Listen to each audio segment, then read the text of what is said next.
Hello, everyone, and welcome to the Love Fruit podcast. And if you want to stay in touch with us, you can go to fruitfest.co.uk, subscribe to our newsletter if you want to get updates about future podcasts. And we generally um, interview people that are who love fruit, who are on a fruit-based diet, or maybe even a raw vegan or fruitarian diet. And today we've got something a little bit different where we're going to talk to Colin and Derry, who work with the company My Exotic Fruit.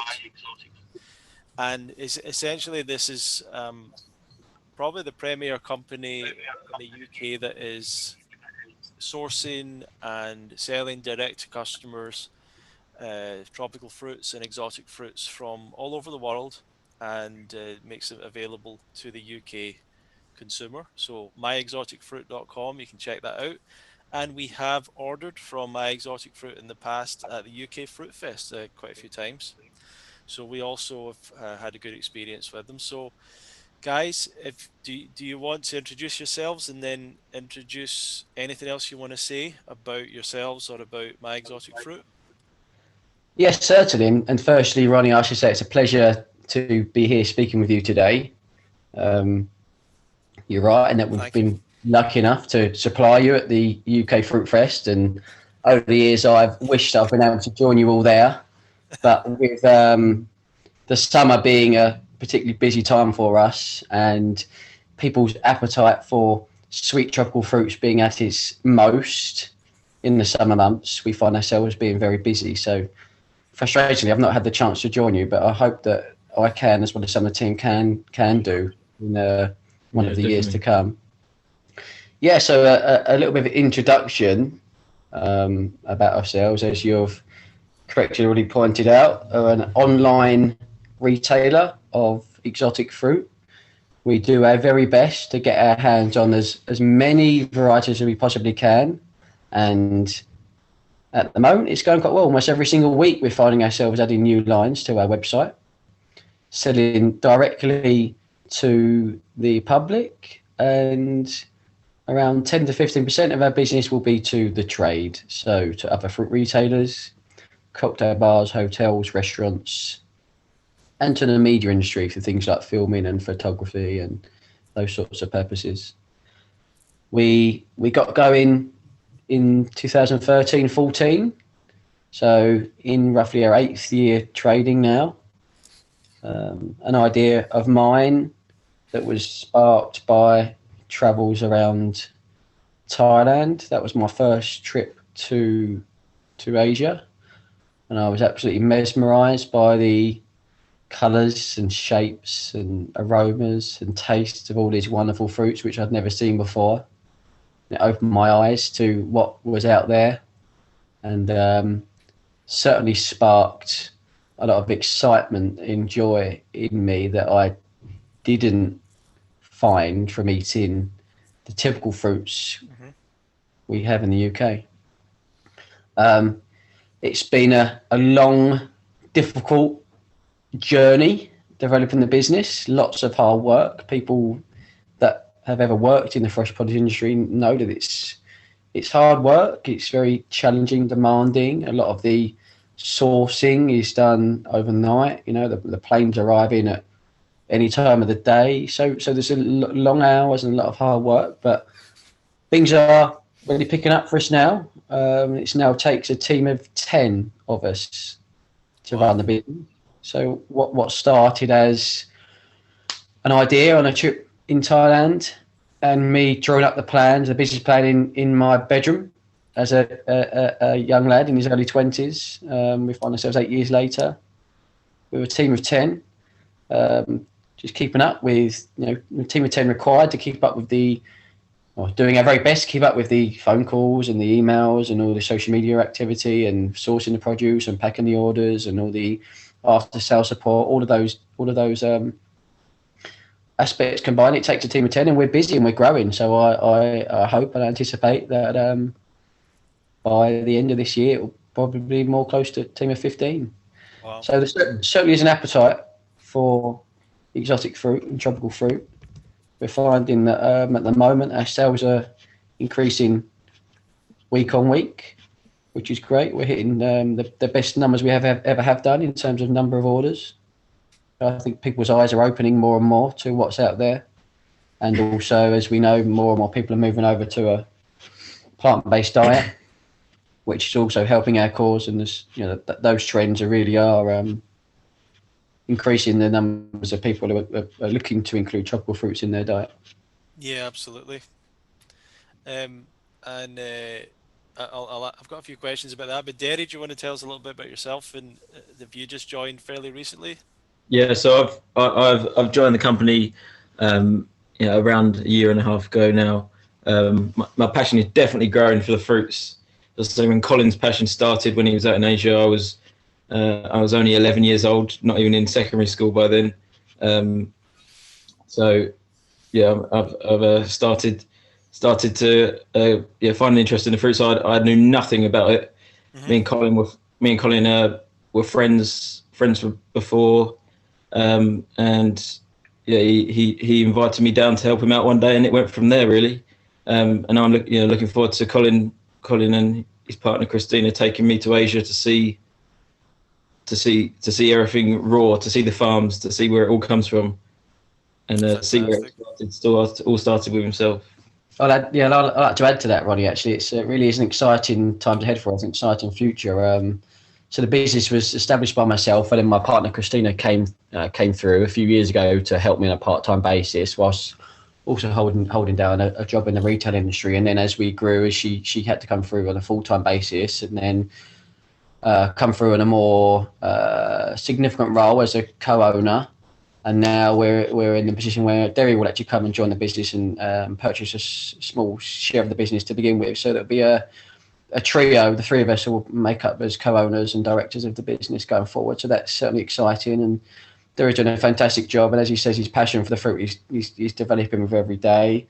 And I can't wait to take him to Asia as well as some of our other guys, because you've probably seen some of our travels, Ronnie. Sure. Over the years, we've managed to achieve 11 trips to Asia in the last 6 or 7 years. We've visited 11 countries in the Southeast Asian region, and every one of those trips for us, fruit really is the heart of the trip. And it's certainly some time to recover and rejuvenate and relax after a very long year and lots of hard work, but it's a time for work as well. And as I say, the fruit really is the heart of the trip, and we find ourselves every single day going to see the farmers, the wholesale markets. We've visited many factories to see how they make fruit juices and dried fruits and fruit powders. We learn so much from the fruit hawkers, the locals, who are quite simply just selling a basket of mangoes, for instance, but it could be an unusual, Cambodian variety we've never seen before, and they know the history and they tell us about how it's been grown in their orchard for many years and the best ways to prepare them. They have all traditional carving tools and things like that to open the fruits, and so many interesting facts and trivia. Some of it which is actually very important and we apply to the business. And other things are just very interesting and interesting facts and trivia, as I say. But those trips form, in my opinion, such a crucial part of our business, and it allows us to have the knowledge we need to be able to professionally and precisely sell these fruits. These fruits are highly challenging. They're very sensitive. Some of them, they do not work in the same way that an apple or banana does. You can't order them and import them and just leave them sitting there and and have time to sell them. They have to be moved very quickly. Some of these fruits have to be received at our warehouse and sent out within 48 hours at the absolute maximum before they start to ripen. Once they start to ripen and soften, then there's a chance of them being damaged in transit. So this is a bit of a fine art, and it's something that we've learned over the last few years. I think that we've got it down to a very good point now. Where our problems are very, very limited. And one of our biggest challenges definitely is the fruit. We receive the fruit, we need to get out as quick as we can. Because they'll start to ripen. As soon as we send for a courier, we could expect damage in transit, and that's that's no good. No one can they can't just come down and pick it as we get it. We've got to send it for a courier, which will be handled by 10 to 15 people for their services. So it's so those trips to Asia are so important, and they will continue. And a few of the members of our team are really looking forward to coming along. And I think Latin America will be next on the agenda. We've still got a few more countries in Asia, a few more places in Asia we'd like to go. But I'm super keen to carry on going out there. And to be honest, it really is the highlight of my year. I cannot wait until we head out there again and picking the fruits off the tree out in the wild, finding new varieties and if it wasn't for those trips, I think there would have been it would have been questionable whether my exotic fruit would have still been traded, in all honesty, because that has been, as I say, the highlight. And when you've got long hours and hard days' work, when we know I've got a trip to Thailand upcoming, or a couple of weeks around Vietnam, going to eat the fruits in the market, that is what keeps us going every day. That's amazing. I'd like to ask you a bit, because I've been out to Vietnam, Thailand, places like that, and there's lots of people from the UK that go over on holiday, and from what I see, most of them don't really pay that much attention to the fruit, from what I see. But so what do you think was in you? Did you have a history with it? Were you just more open-minded? What was it that really struck you about the fruit, you think, on your visit? I left school and found myself quite quickly in the hospitality industry as a bartender, and then rising through the ranks as a chief bartender, and then working on the bar management team. And I developed a passion for drinks and cocktails and food, working alongside professional chefs, weddings and dinner and dances and charity balls, and working to a high standard. It was a premier country club I worked at. Yep. And developed a passion for food and drink. I must point out at this stage, not fruit in particular, although fruits played an important part in our cocktails at the venue. And I found myself in my early 20s being responsible for writing a cocktail menu for the venue, and responsible for all the training of the cocktails. So I had a big part to play in the cocktails we would serve. And this was a fairly large business at its peak in the Christmas time, when it was the most busy. There was a team of 55 bartenders, barbacks, and glass collectors, and I was leading that team. So I developed a passion for cocktails, and then fruit would start to play a part in our garnishing, and we'd work with our suppliers and get some unusual bits and bobs, but not necessarily anything too tropical. And then towards the end of my time in the hospitality industry, and that coincided with us going to Thailand, and I'd known at that time I wanted to start my own venture. Yeah. So I was looking for ideas, and as it happens, I'd actually just recently travelled to Scandinavia, and I was also very inspired by their attention to detail and their relationship with food, and very high quality food and lots of fresh natural ingredients. And at that point, I'd almost made a decision to start a small street food style business serving Scandinavian specialities. And that was actually well on the way. I'd already started developing that idea. But then we had that trip to Asia, that first trip to Thailand. And as I say, I'd already had that passion in me for food and drink. And I was looking, not proactively, but I was kind of looking for an opportunity, looking for something to do.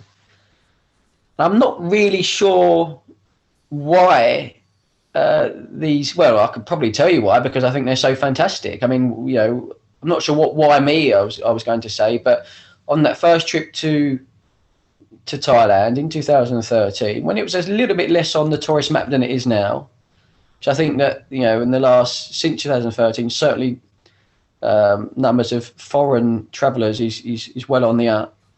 So it wasn't quite on the map as it was. It's still a little bit a little bit less common to go to these exotic countries as a holiday.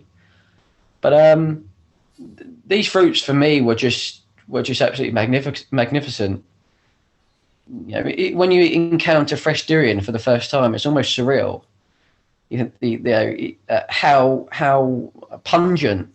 How is it possible that a fruit can be that pungent yet so delicious? Yeah. And also be so formidable. You know, in such a really tough, tough husk, and then you've got the most soft, delicate whipped cream-like flesh, which I like to describe as vanilla and custard and onion. You know, it's so unusual, so surreal. And when that's your first experience of it, and your prior experience would have been an apple or an orange or a banana, it sort of blows your mind. And I mean, the durian is just one example, and the durian being such a sort of notorious fruit, it's always one that kind of evokes the most emotion, I would say. But even things like a dragon fruit is so strikingly beautiful, really, with the bright pink exterior and then the white flesh with the black dotted seeds. It is eye-catching. I mean, I could spend the rest of the podcast just listening to these magnificent Thai fruits. To be honest, I think they're all fantastic. But I think the nature of the fruits and them being so wildly different to what we're used to over here is what really caught my eye and it ignited my passion for the fruit. And then the other thing I think is, and I think this is driven by the climate, the hot weather. People constantly need to hydrate. So, as you all know, Ronnie, and people have been to the Southeast Asian countries will know that you'll find fruit hawkers on every street corner, or you might find 10 fruit hawkers on every street selling their fresh fruits and their fresh fruit shakes. So it really is a whole industry over there, not just the fruits themselves, but the way in which the locals consume them. And fruit plays a big part of most people's diets in these countries because it's very hot. It's very easy to get dehydrated. So probably the go-to snack, from my experience in a lot of these countries, will be some fresh tropical fruit. Whether it'll be a sour green mango with some chili salt, or it might be a sugar sweet Foulet pineapple, which has been cut by hawker and the skin's been taken off. It's served on a wooden stick, or whether it's a durian shake. Not only do these fantastic fruits exist, they are so prominent in day-to-day life, and that's not really something we experience over here. Where we're based in Essex, in the town of Billericay. This is a town of around 70,000-80,000 people. I think to this, as it stands, I don't think there's really anywhere that you could go. I'm just thinking off the top of my head now, to buy a good quality fresh fruit shake. Right. You can certainly buy it in a bottle, obviously, in the corner shop or the petrol station or the supermarket. But you wouldn't be able to walk out your house and within a minute stumble across someone at the side of the road selling a fresh coconut or a 100% pure orange juice or some cut mango. I think it was the combination of the way fruits seen and the fruits themselves. I just saw an opportunity there, and I wanted to share it with other people. And it really has snowballed significantly from that first trip and that first idea to where we are today. Yeah. So for a lot of people, they probably can't even imagine how you got this started and what your first steps were. What was the beginnings like? I think, to be honest, it started with the excitement, and I had that fire in my belly. I wanted to make it work, and that's what you needed, because it was a lot of hard work, and it still is a lot of hard work, and we probably will touch on that a bit later on. But I mean, the first step was, how on earth are we going to get these fruits over here? How am I going to find these fruits? That's obviously probably, was the very first point was, where are we going to find these fruits? Yep. That was probably, and still to this day, we are continuing to develop supplier relationships and finding new suppliers. But the first year, I would say, would be putting in the groundwork to find out who could get us these fruits. And one of the strategies there was finding people who were already involved in business in these countries, but not involved in these fruits.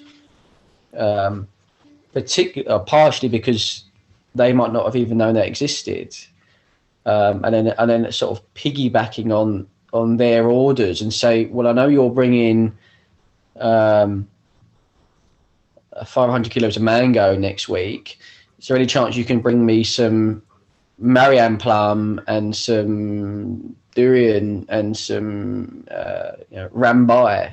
These are other Thai fruits that they could easily access, but they didn't at that stage. They didn't bring them. They didn't work with those lines of produce. Or, in fact, I find myself quite often opening our suppliers' eyes to new fruits, because a lot of people involved in the business, they only really deal with the most one, the most profitable, and two, the most readily available and common fruits. Yep. But my passion really does delve a lot deeper than surface level. So quite often, we'll have a Thai supplier who will have their top 10 or 15 items they work with every day, and they supply, and I'll go to them one week and say, look, I've been doing my research. I know this fruit grows in the southern part of the country.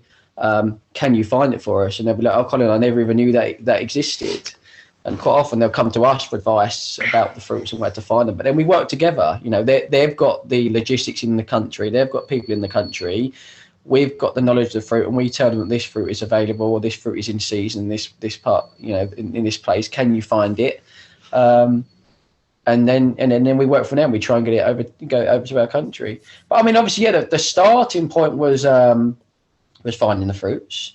The next point was, how do we bring them to market? How do we get them to people? Yep. And what the business actually started, and it made perfect sense for me based on my background, was as a mobile bar, as a mobile food service, basically. So in the early years, I was using these fruits, these weird and wacky and unusual fruits, to make juices, smoothies, cocktails, mocktails, fruit salads, fruit platters, fruit ice creams, things like that. And would offer that service at public and private events. And we done well, and there really was excitement and interest surrounding what we was doing. We was making some really unusual concoctions because we were using fruits that people had never heard of. And that went very well for us. And we were conveniently located in Essex, just down the road from the TV show, that I'm sure most listeners are aware of, called The Only Way is Essex, which actually was at that stage, probably at its pinnacle. It was very popular. There was millions of viewers every week. And we was approached on various occasions to work with the show. And it's fantastic for me, and a year into business, being asked to do these sorts of opportunities or jobs where the social media exposure was in the millions. We was getting. I recall one of our first ever events was supporting one of the cast members on a fashion launch. It was on the rooftop of a 5-star hotel in Soho. One of my good friends, which was an old colleague from where I worked, came to do the job with me. And at this stage, we didn't even have a van. This was just in the very, very early days, and our social media was filled with pictures we'd taken in Thailand. We did the job, and what we provided was an exotic fruit tasting experience. We took down maybe 50 different varieties of fruit, most of which people had never ever seen before. And the reason it was appropriate is because the fashion launch was a tropical inspired clothing, and there was tropical fruits that were were part of the clothing, the design aspect of the clothing, watermelons and pineapples and mangoes and things like that. So that's what they asked us to serve for them. And it was fantastic. It went down really well, and we got lots of mentions by bloggers. We we've tweeted out by people with over a million following, and a million following back in 2014 was a lot higher than it was a lot more significant than it is today. Yeah. And we actually found ourselves on the Daily Mail the following day, and things went well for us from there. We actually ended up working with quite a few high profile celebrities and global brands, and work on them with various bespoke events, which is great. And it was pushing tropical fruit and exotic fruit to people already. Most of the things we do, drinks events, fruit platters. We'd incorporate so many weird and wonderful fruits. I think that's why people really did like the idea. And it's something different. Yeah. And so it started on more of a catering basis. So we was actually processing the fruit in some way to sell it. Yep. And that was inspired by what I'd seen in Thailand. And by this stage, I'd gone back to Asia probably a couple of times. I'd been to Vietnam, Cambodia, Thailand for a second time. Then we went off to China and Laos. So this is in the first 24 months of the business going. I'd been off to Asia 3 or 4 times. And these trips continued to inspire what we was offering to people in the UK. But I rapidly found that people were saying, this is a lovely cocktail, but I really want to actually try Chempadek. You've made me a Chempadek smoothie, but I want to get my hands on the Chempadek fruit. This is delicious. So our next step was to actually take a bit of a shift into selling the fruit. We hadn't quite gone online at that point, but we actually entered into the food festivals scene and the vegan food festival scene. So there was a period of a couple of years where we'll be selling the fresh whole fruits at many food festivals across the country. We were obviously based down in Essex. We went as far as the Midlands, really. So we travelled for 5 or 6 hours. And we did a lot. We did a lot in the vegan food scene for a few years. As you mentioned, we supplied yourselves, and we also supplied a few other the big fruit or vegan events of the year, and that was very popular. And I think then that those years were good times. A lot of hard work. Setting up a temporary fruit stall with hundreds of kilos of fruit in the middle of a field is not an easy task. And you do it properly, and you want to give people some information about the fruits and everyone. I think that's probably one of the challenges we still experience to this day. In fact, actually, is that we aren't selling an apple or a banana. We're selling some really weird and wacky fruit that people need to know how to prepare it, how to store it, how to eat it, at the very least. So there's a hell of a lot of customer service required prior to and after sales. And when we went to the events, and I love talking about the fruit, but I could find myself talking to people for minutes, if not hours, about the fruits. And when you're surrounded by 50 people, sort of mouths watering all these unusual fruits, it was long, hard days. But it was they went really well, and I wanted to. Well, I thought to myself, how can we reach more people? Yep. So then that sort of perfectly led on to, well, let's try and sell online. And the online aspect started around 2015, 16. All right, so you didn't have the website till then? No, selling locally. I mean, in the very early days, doing events, selling very locally, just in the local towns. And then further afield by doing the events. I mean, we travel, as I say, like as far as the Midlands, or right down in the southwest for the weekend, and stop at a hotel overnight. But that was just on a one-off on a weekend basis. Maybe some of these events are once a year, so we would go there once a year, and then people would come back and see us the following year.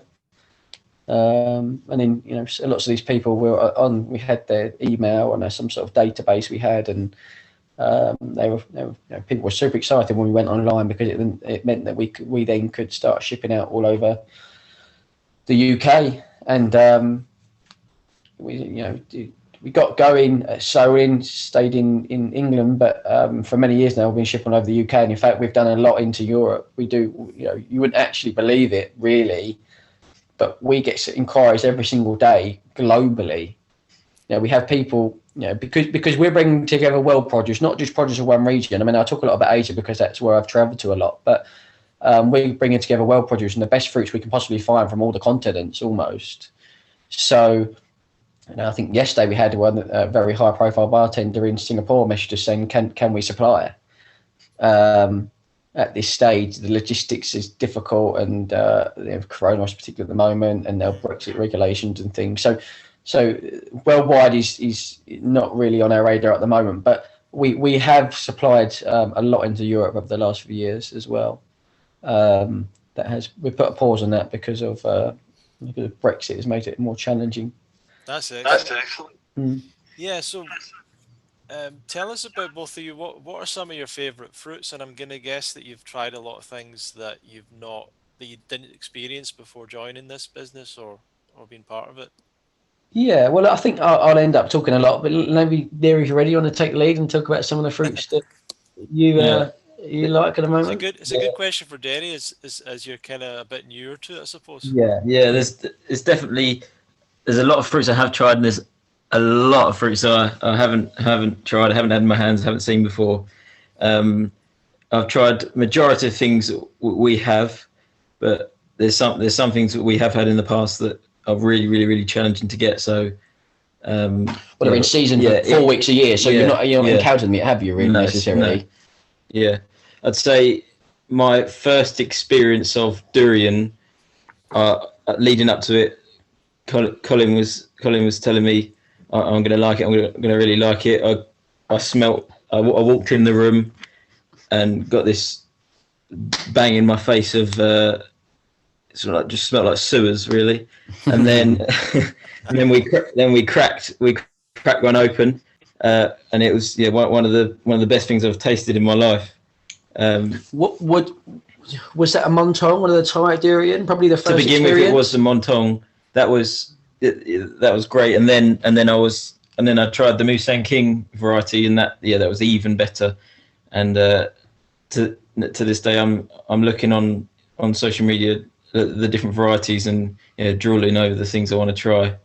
That's why I can't wait to go and. We're both really liking the Musang King, aren't we? I mean, the Musang King, particularly with the Malaysian air freight rates at the moment because of the coronavirus, it is a price we wouldn't want it to be at, really. I mean, I don't know if you've seen, Ronnie, on our website, but one Musang King durian is in the region of £70 to £80 now, and that's not us. That's us achieving exactly the same margin, if not a lower margin, than we do on all the other items on our website. I mean, Musang King is highly renowned anyway, and the price has been driven up in the recent years because of a significant upturn in demand from mainland China. And a lot of the durian is sent straight from Malaysia to China. It's a lot easier, and they can send it almost in the ship as well. So the stock that we finally get in the UK, the price really is high. So I think even ourselves, we prefer not to eat it at the price we have to. Sometimes, pay for it. Sometimes after a long day, you've got to. We treat ourselves. You've got to treat yourself. Or if there's one that's started to ripen and open a little bit, I was going to say that. I was going to say, is it hard to stop yourself from? Yes, definitely. I find myself eating fruit all day, every day. See a fruit that's got something wrong with it, can't send to a customer. You've got to take advantage of it. Well, it was a spell for me, Ronnie. My diet has changed over the years, and my diet can't. I can't manage my diet as well as I'd like because of how demanding this business is. I have very little ability to plan. I have no ability to plan. I mean, at the moment we simply are so busy, and my average weekly hours in this business, working hours, are somewhere between 80 to maybe 95 hours a week. It's very challenging, very demanding. It doesn't leave in a good position to really plan what you're going to eat. But there was a spell for me for a few years where I was eating. I was certainly pursuing a purely fruit-based diet. And that was very easy, but like you say, you're surrounded by the fruit all day long, so it makes it very easy to be able to to pursue that sort of diet. But that's interesting, Colin. So you're saying you actually, I didn't realize if you had if your diet was a bit like that as well. But are you saying that just the exposure to it, having it around you all the time, you just naturally kind of started to eat more of a fruit-based diet? I think I had a conventional diet growing up, living at home. My parents, now in their sort of late 50s, 60s, they'd certainly feed me with a wide spectrum of foods. We had a healthy diet growing up. I enjoyed fruit, but I didn't have any particular passion for it. But yeah, it was my exposure to the vegan scene, I would say. Well, certainly as soon as we started the business, I had this deep passion for the fruit, and I find myself in a lot of fruit. I mean, obviously, I need to eat the fruit because I need to understand it. And some of these fruits are quite complex, in understanding when is the right time to ship out a fruit. Is it too ripe? Is that not ripe enough? Do you need to have a very good understanding of the fruit to be able to sell it effectively? Mm-hmm. So I had to eat it, and also I thoroughly enjoyed eating it. Yeah. So my fruit intake increased significantly since we started the business, but then my attitudes to food and my dietary choices changed once I was exposed to the vegan food scene. Mm-hmm. And started to speak to people and understand more. And that exposure to the vegan food scene would have started around 2015, 16.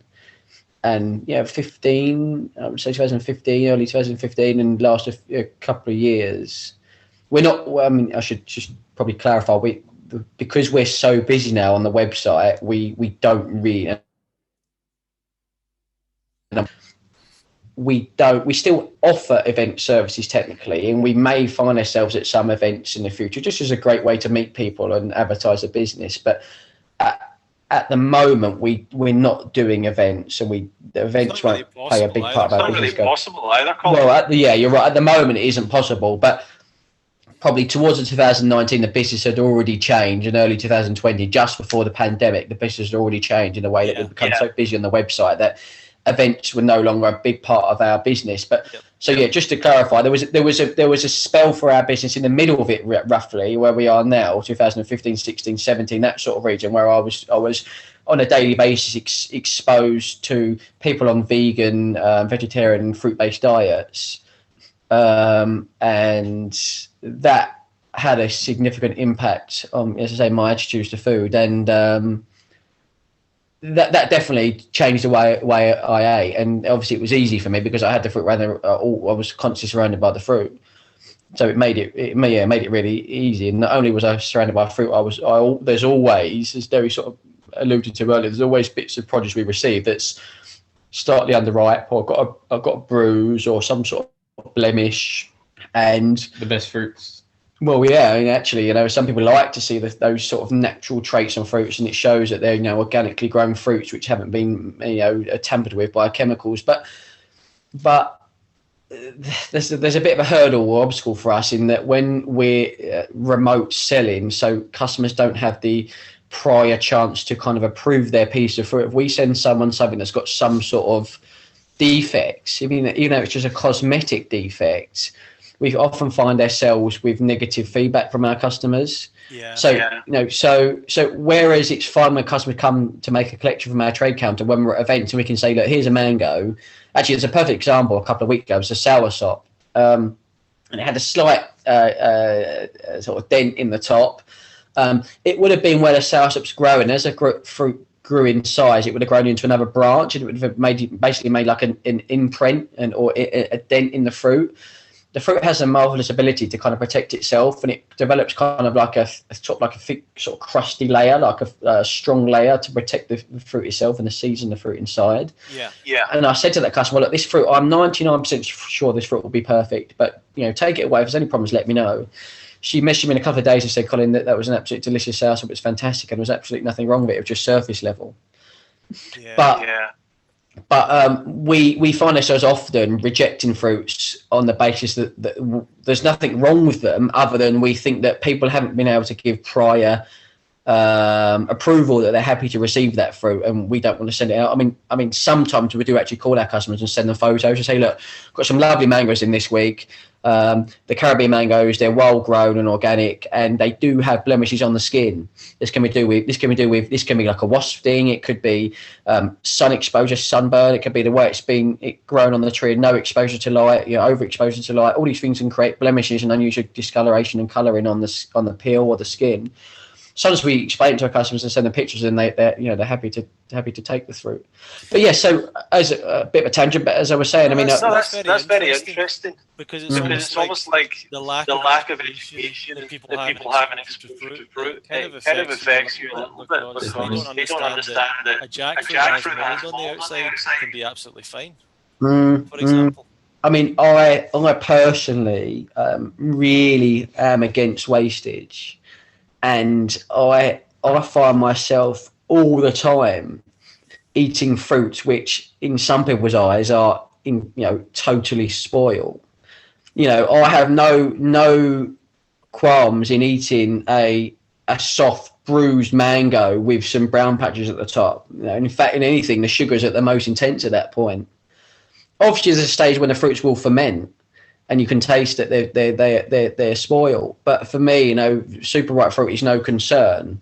That doesn't, and that's my personal values. That doesn't align with our sort of business values. And obviously, as a business, we're always sending out top quality produce because we know what our customers expect. And there's different types of customers, and some of our customers actually say to us, like, I only want your organic fruits. So the more blemishes, the better.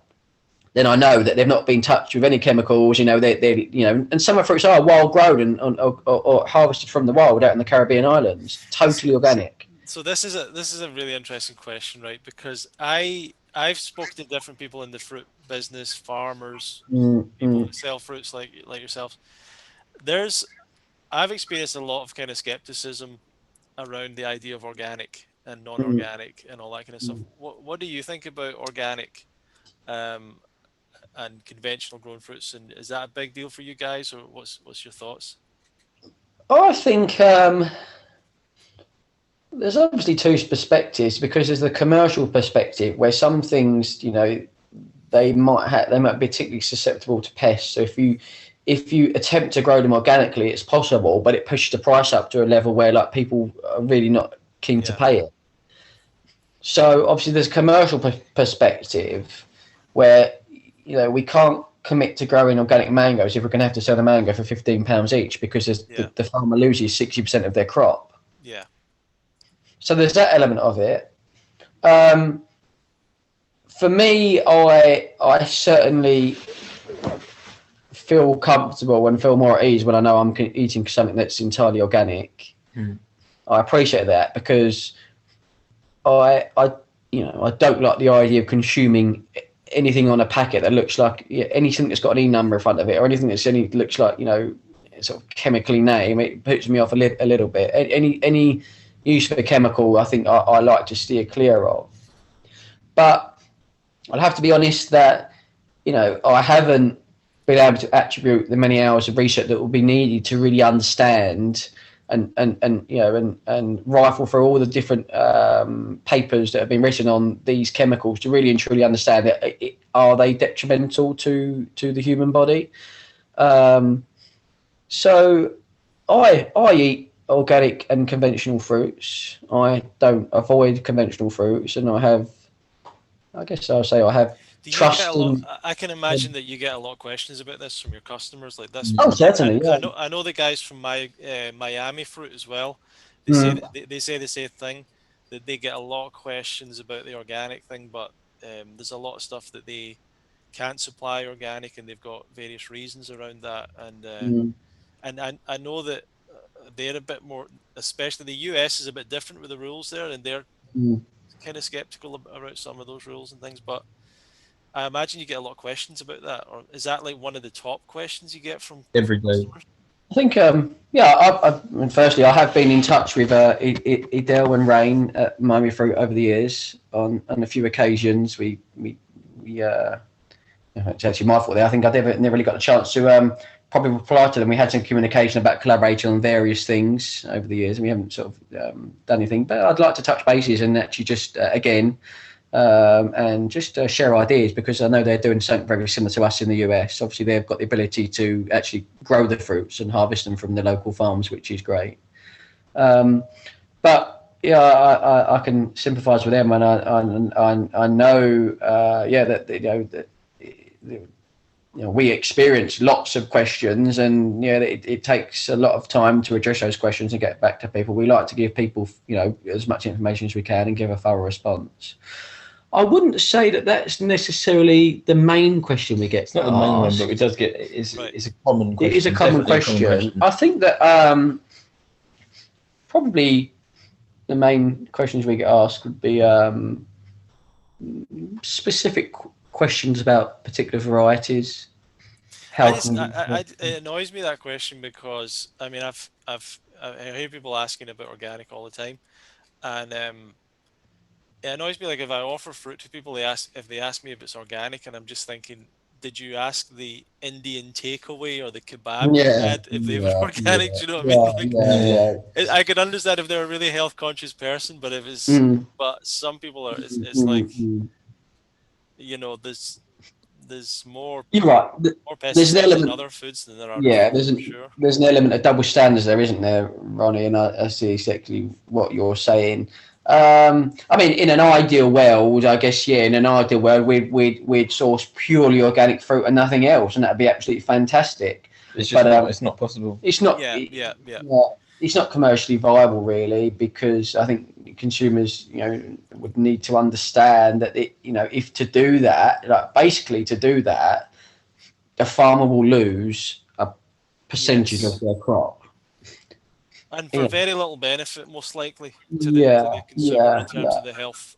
Because fruits, I mean, this is a point I make to people all the time, and you've mentioned it there with fruits protecting themselves, but fruits inherently have pesticides in them, and vegetables and plants. They all have toxins in them to some degree, but these toxins are for small pests to avoid, and don't really do us any harm, is what that's my perspective on it. But I think I'm aligned with yourself, really. As I said earlier, I would, if I could achieve a diet where I had just 100% pure natural, I could be certain I had 100% pure natural ingredients going into my body, and including anything that might have been used not necessarily in a fruit, but maybe used on a fruit. If I could achieve that, then that would be fantastic. But I think that's quite difficult. Yeah.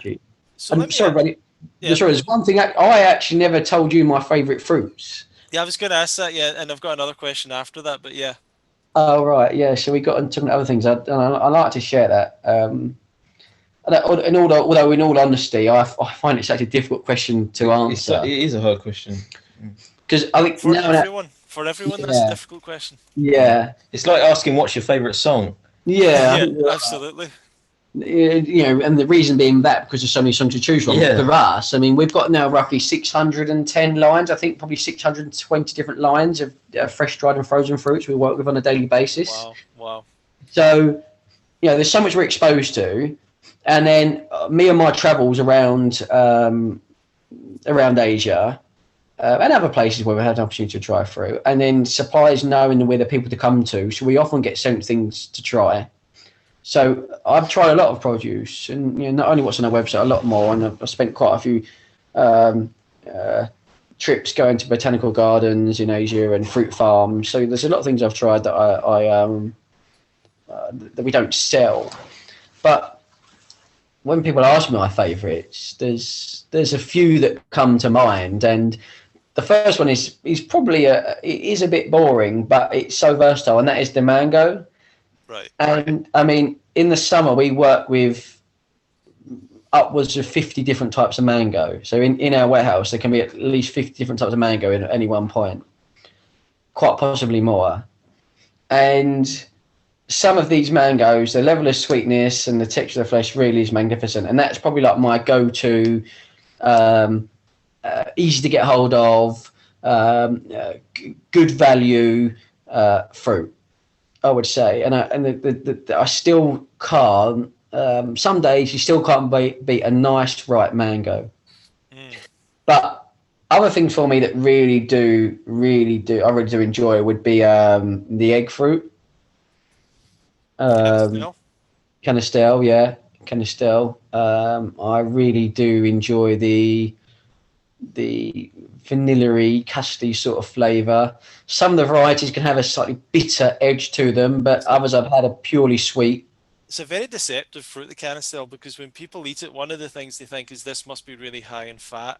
This must be really fatty, and it's not, right? Yeah. People also go. I remember when I first had it, I was like, I could live on this. Like, I'm going to eat loads, so much of this. But you have a few of them, and you're like, this. It's actually really rich.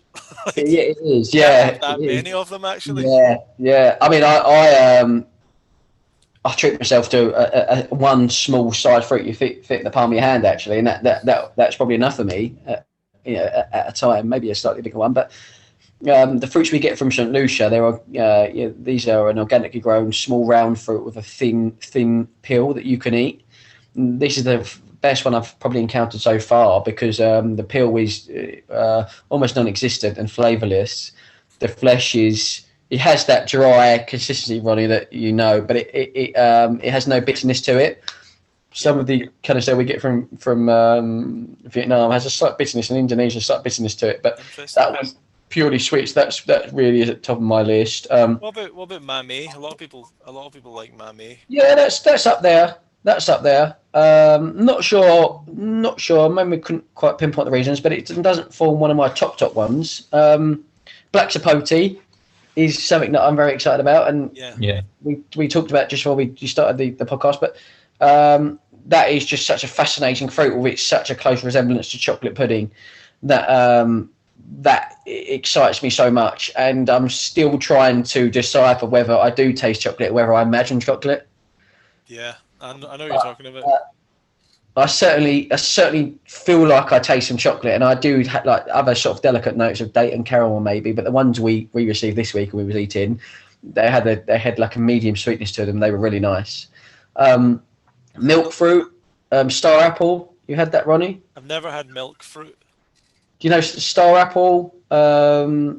That's that purple one on your website. I don't think I've ever had that. Yeah, that's delicious. Really, really milky juice. If you imagine like a coconut milk mixed with condensed milk, sort of natural juice, that seeps from the fruit.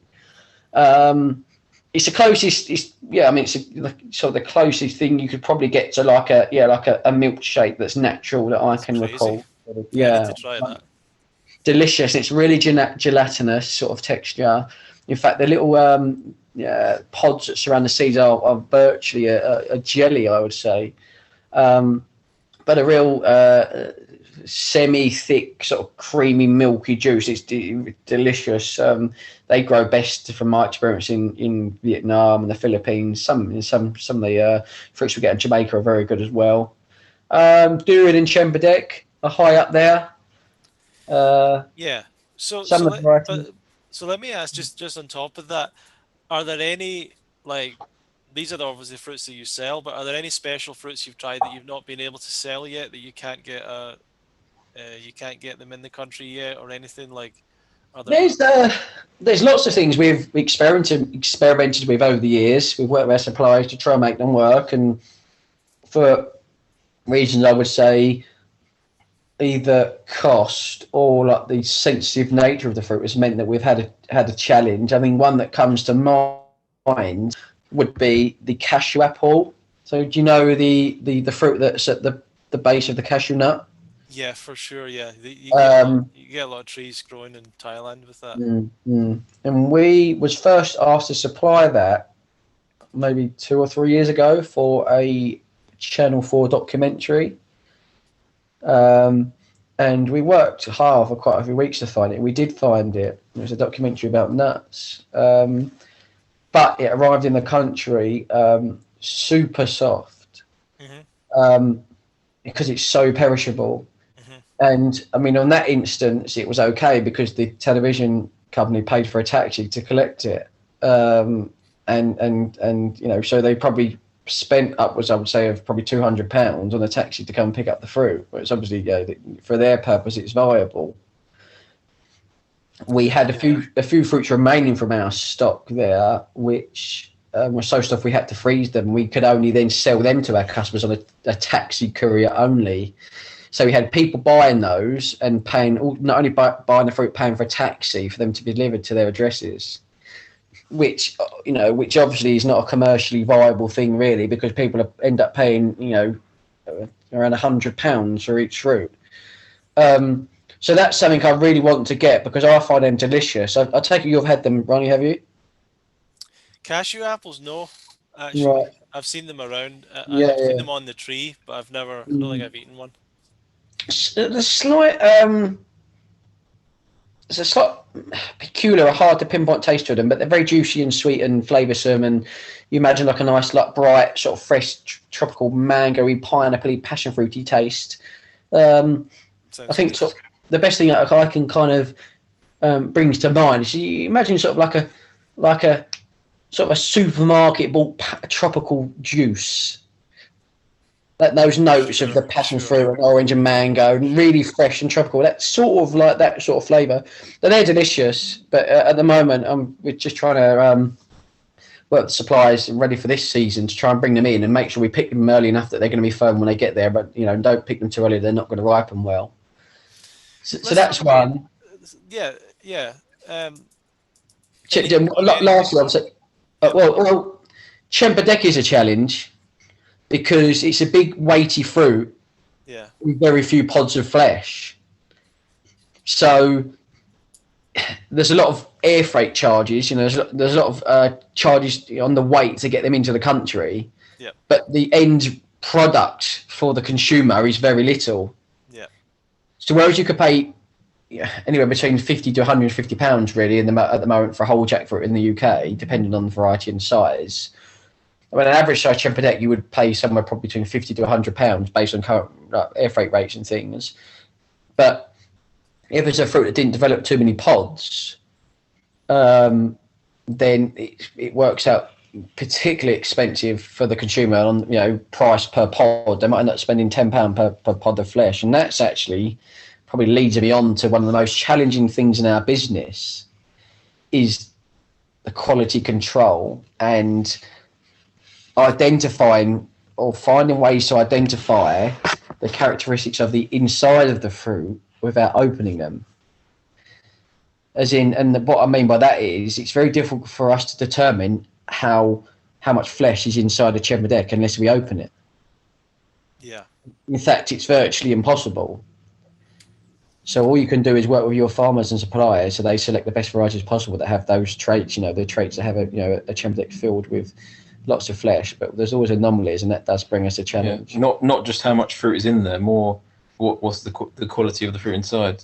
I think this we've experienced in Derry probably could talk about this one because this is something we've been dealing with at the moment. Is the blood orange season was a little bit funny this year because of the weather and things, and some of the sanguinelli blood oranges we've been receiving recently. They're vibrant red on the outside, but they're the most vibrant. They look fantastic on the outside, but they're lacking red pigmentation inside.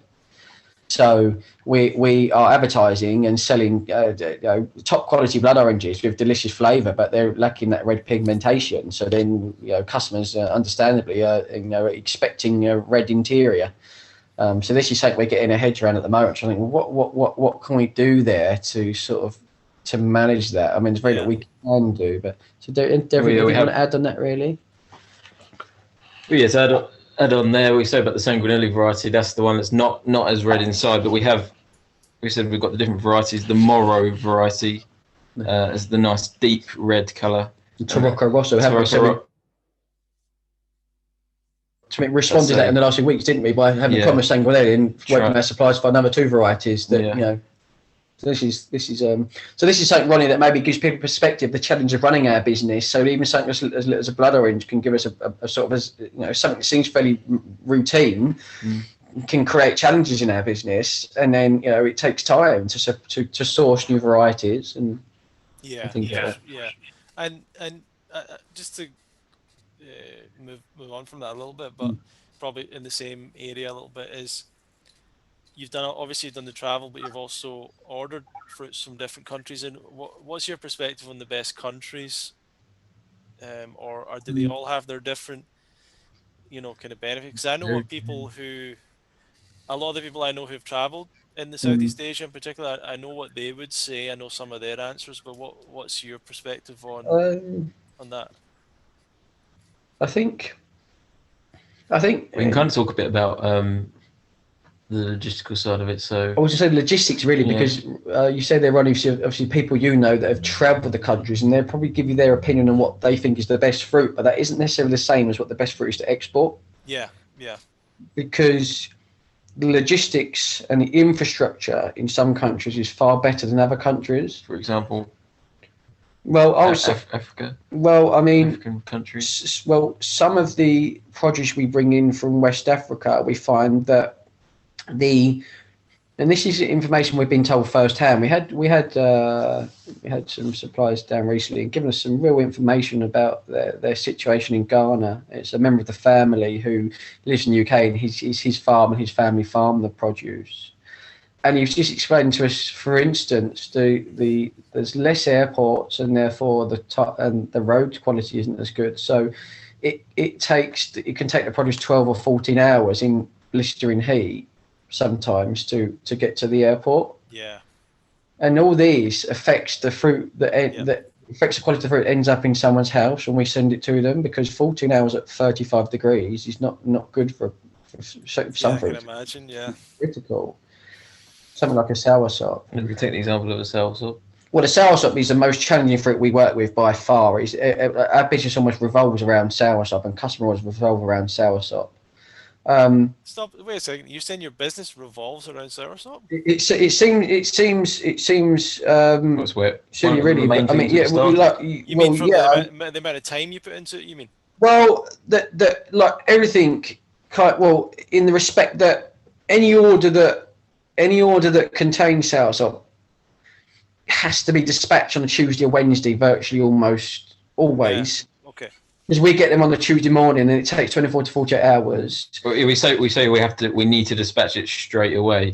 They're the orders that the priority, the ones that need to go. Right. But the thing is, if someone orders like a soursop on the lacuma, which comes in through on a Thursday, we have a challenge on our hands, because the soursop's been in since Tuesday. It could be soft by Thursday. Not only that, like if a shipment came in a day later, a day early, other fruits, and you can potentially keep them in refrigeration at a handling agent, a clearing agent. But as soon as a soursop arrives, it can't be exposed to cold temperatures. You can't slow down the ripening process, because cold temperatures affect its ability to ripen. It may well never ripen if it hits cold temperatures. So, in some instances, we might have to say, we might have to just find a member of staff or find someone to go and drive to the airport, drive to suppliers, because it's arrived early or it's arrived late. So whereas soursop would be probably my favourite fruit. Just really, yeah, I'd probably put that. I've been saying that the last few years at least. I mean, yeah, you're right. It's delicious. I think I probably have a little bit less. My decision is probably influenced somewhat by how challenging it is, how difficult it is to work with. But so I think, yeah, just to drill down on your question, Ronnie, I would say from my experience, the fruit exports, fantastic, coming out of Colombia and Ecuador. So there's some big companies, and there's well-established supply chains there. Thailand, Malaysia, Indonesia's fairly good. I think Thailand. Last time I checked, Thailand is the biggest exporter of fruit from Asia. Right. I think they're the best infrastructure in terms of the pack houses and packing systems and expertise in packing the fruits, and then good transport infrastructure so the fruits get to the airport quickly. There's so many flights coming in at a Bangkok airport every day. It's so easy, or comparatively easy, to get the fruits from Bangkok it is to London, and it is getting them from other countries which have to be like indirect flights. I would say yeah, it's Thailand, Malaysia, Colombia, Ecuador, probably some of the best countries. Caribbean are quite good, but So the people, like, I know that people would say that have traveled, or a lot of people I know that have traveled, they would generally say they prefer Malaysia over Thailand, especially for durian and some of those fruits. But I've heard quite a lot of people in the last few years say that Borneo is very special and very different. I think, I know that I maybe you can't think order from there, but no. you might have traveled there. I don't know. No, I think you've hit the nail on the head there, and Borneo is right at the top of my hit list of places to go next. To be honest, we would have if it wasn't for coronavirus, I would say almost definitely would have gone there last year.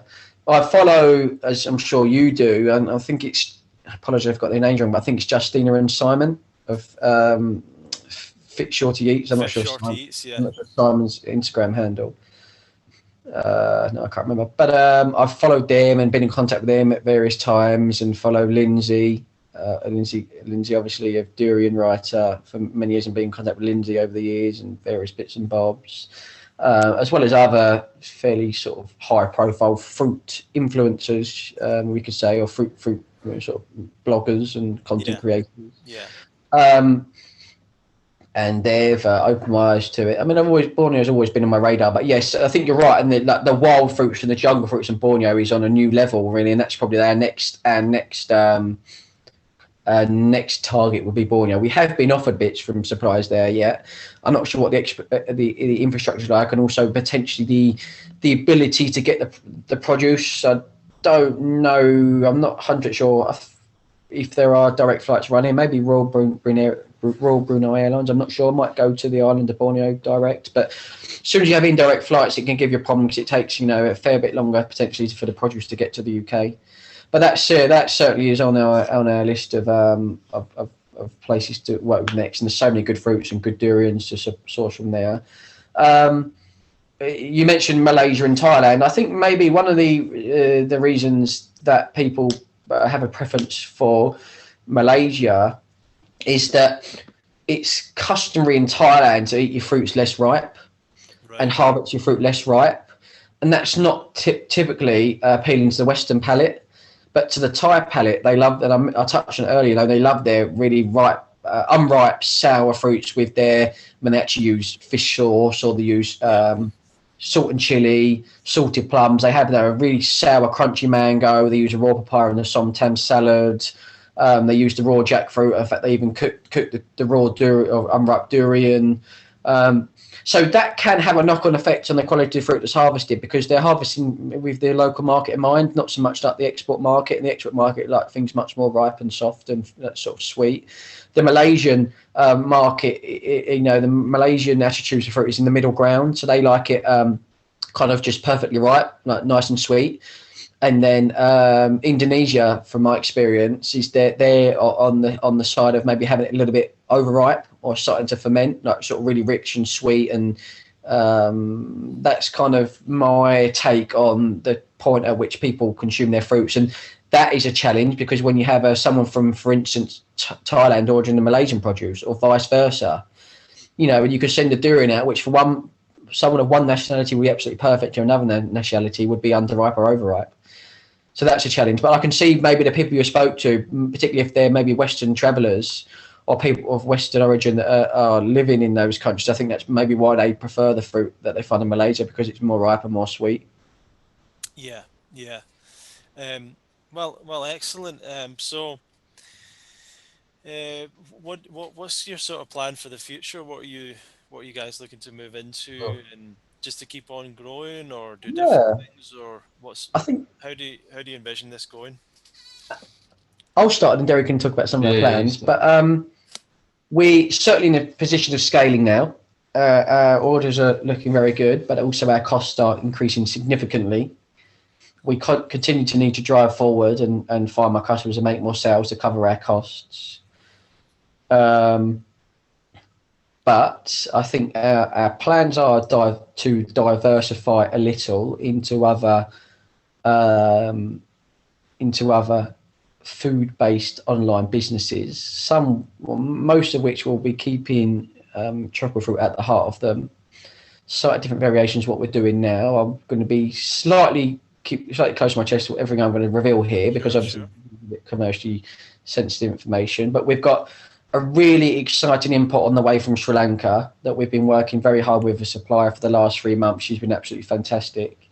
With some, from what we understand, is completely groundbreaking new fruit products that have never been in the UK before.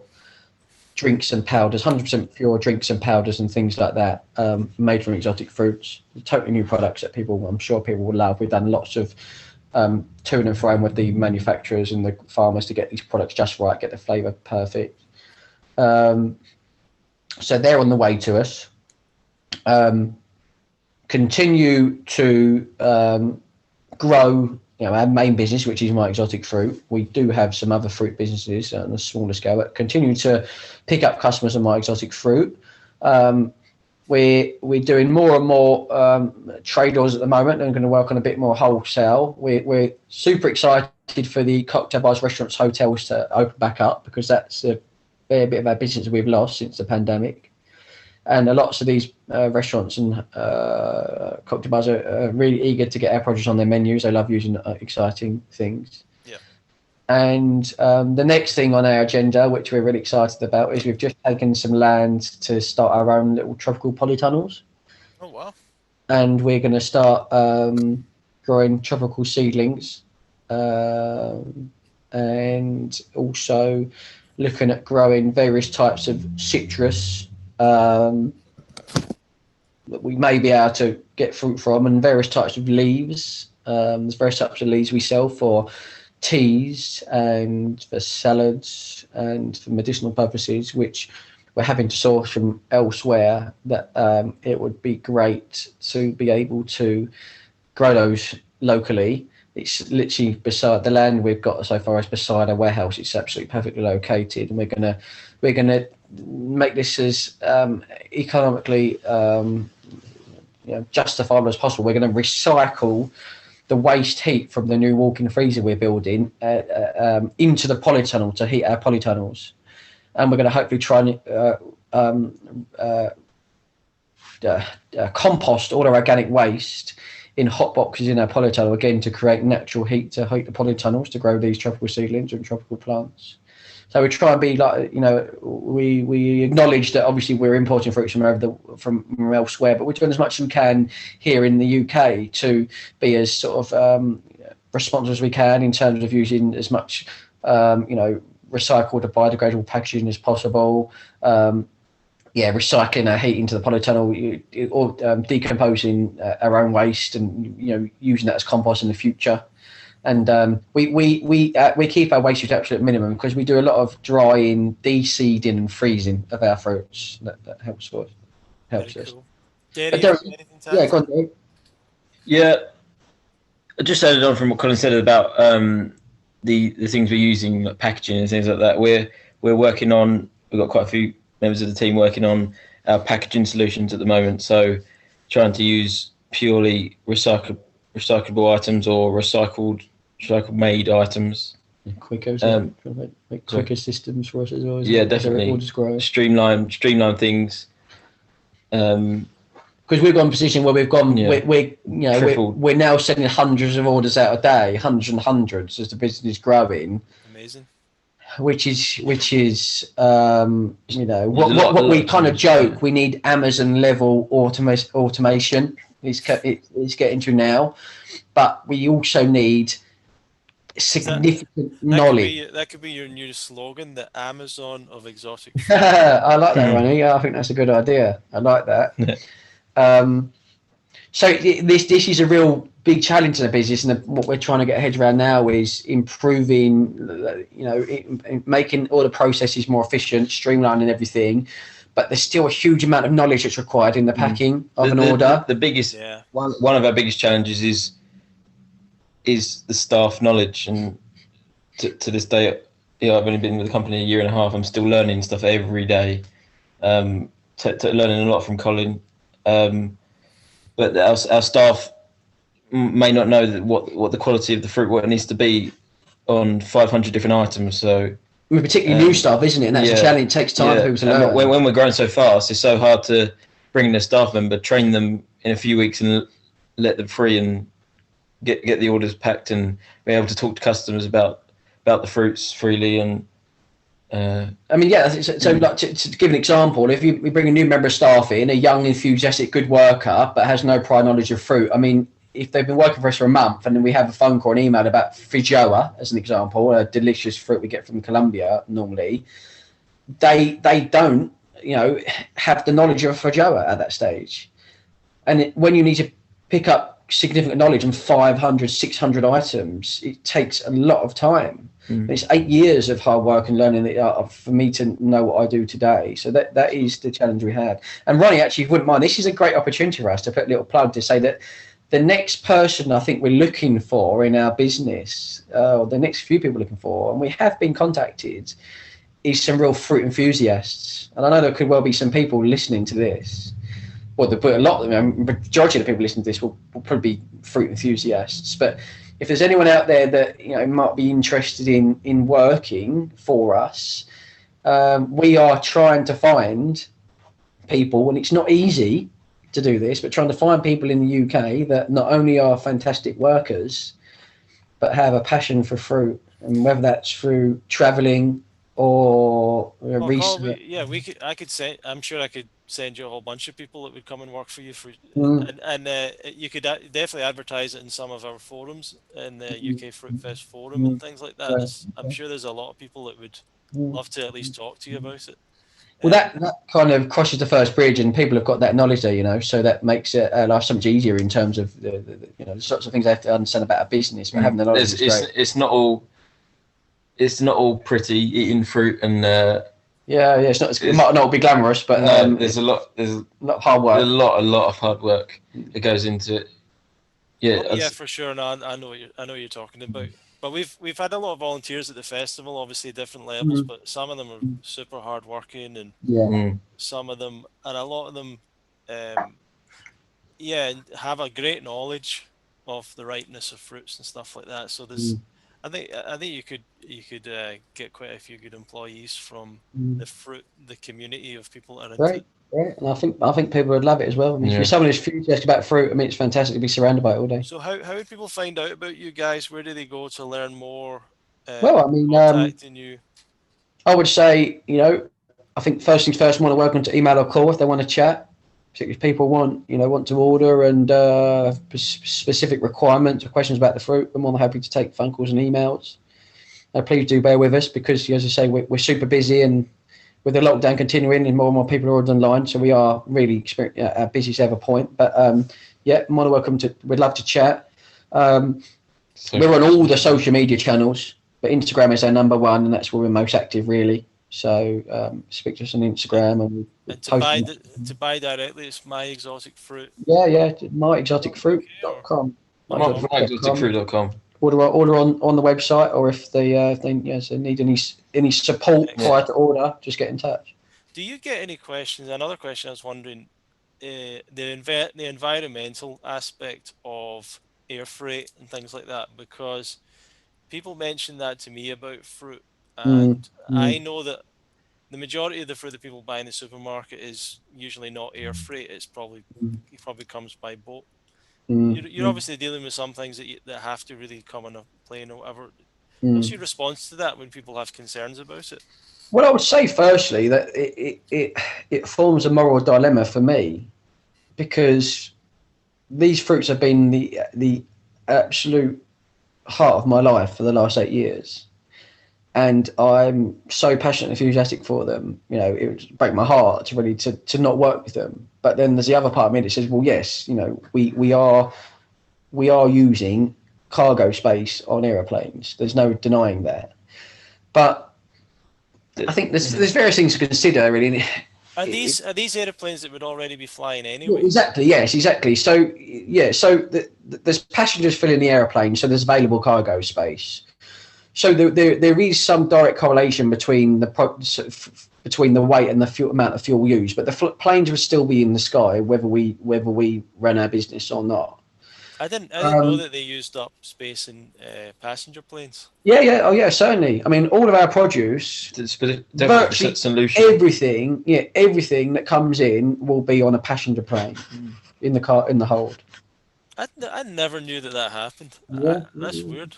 So I remember, every passenger plane, generally they have other cargo on board as well. yeah, you have a huge hold. Yeah. So the suitcase only take up a small proportion of the hold. Because I've always been trying to work out, like, how come plane flights are so cheap? Uh, yeah, I know it's unbelievable, isn't it? Unbelievable. You can, I remember my cheapest ever flight. I paid £250 for a return trip to Bangkok. I think in 2018. Absolutely incredible. But the airlines are obviously making their money in various ways, and one of the ways is the air freight. Right, I see. So the only thing I had no idea about that. That's interesting. I think the only thing we can do to we mitigate it by doing things this side, don't we? Yeah, we can help. Yeah, we do different things to try and cancel it out. So as I said about our packaging, we're trying to make that as environmentally friendly as possible. So, I mean, what I'm banking on, and the time will come, and it's starting to be a transition towards that, is more or entirely environmentally friendly air travel. Because that will transform our position, and it will go from a position where there is a moral dilemma, there is an impact on the environment. Yeah. But then there being virtually nil impact on the environment when they can start plant like cars, like Tesla's made great headwinds in electric vehicles. There will be electric planes. The oil is a finite resource. They will be shifting to what I know that I'm always keeping my eye, and I know there's been. And could these tropical fruits be grown in the UK with the aid of polytunnels, greenhouses, things of that nature? This is something that would be on our medium-term agenda, I would say. It's something that takes quite significant investment. That would be the next step for us. Would be to reduce our impact on the environment by growing them locally. And this is just the foundations of that would be starting this year of us having our own tropical polytunnels, and we can start to understand what is possible. And I think that you look at the likes of Kew Gardens, they achieve it, but obviously they've got a lot of infrastructure and a lot of money that would go into that with their tropical greenhouses. But it's something that could be achieved. It's just the challenge would be to achieve it on a commercially viable level. Yeah. But that is something I think that we'd look to in the future. We're definitely looking into it. I think one of the problems to that would be that we get a lot of questions from customers asking where their produce is coming from. And a lot of them they like to have something from their homeland, and what. Sure. So if this fruit's being grown in our polytunnel in Essex, they might not be as amazed. Yeah. I mean, I overlooked that, Durian. That's a very good point you make, and actually, you kind of you're gonna solve one problem and then create another issue potentially. And there is very right that people.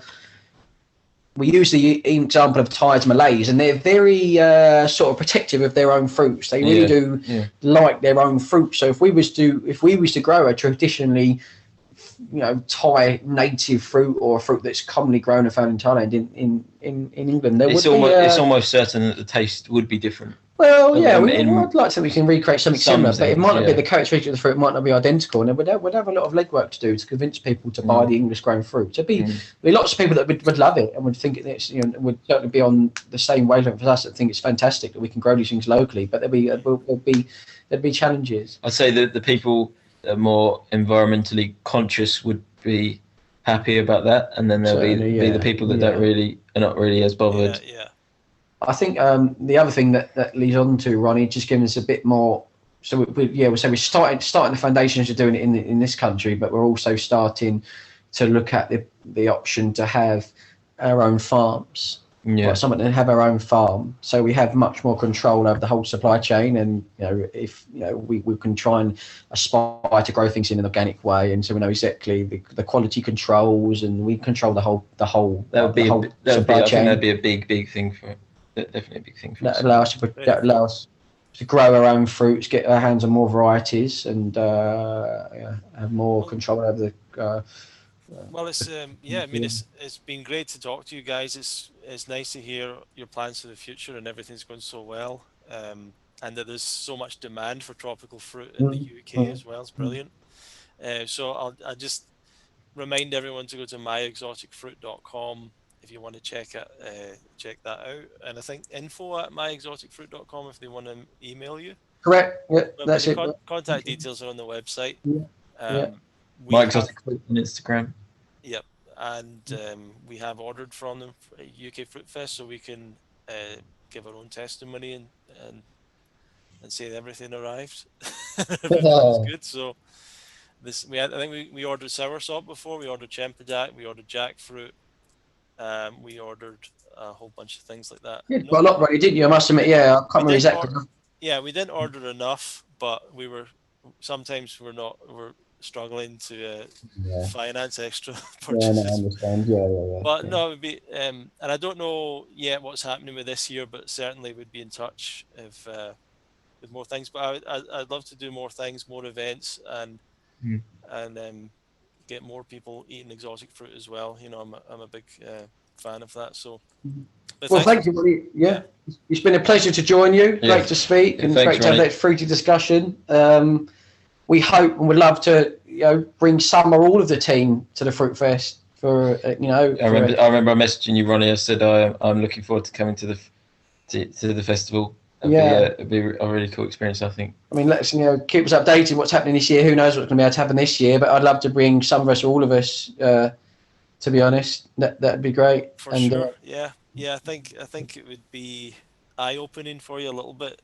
I think it'd be interesting. Anyway, thank you very much, everyone, for watching and listening. You can go to fruitfest.co.uk to subscribe for more information, and you can check out the Love Fruit podcast on YouTube, Spotify, iTunes, Google Podcasts, all these different podcast places.